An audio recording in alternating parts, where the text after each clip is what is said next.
You ask Tiger to solve. This deals with linear equations with one unknown. The final result is x equals -3. Let's solve it step by step. Group all constants on the right side of the equation. Subtract 12 from both sides. Group like terms.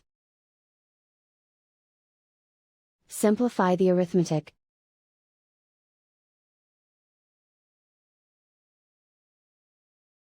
Isolate the x.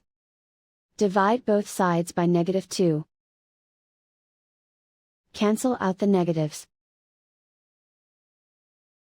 Simplify the fraction. Move the negative sign from the denominator to the numerator. Find the greatest common factor of the numerator and denominator.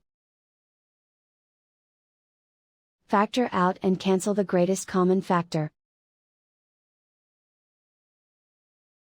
And so the final result is x equals -3.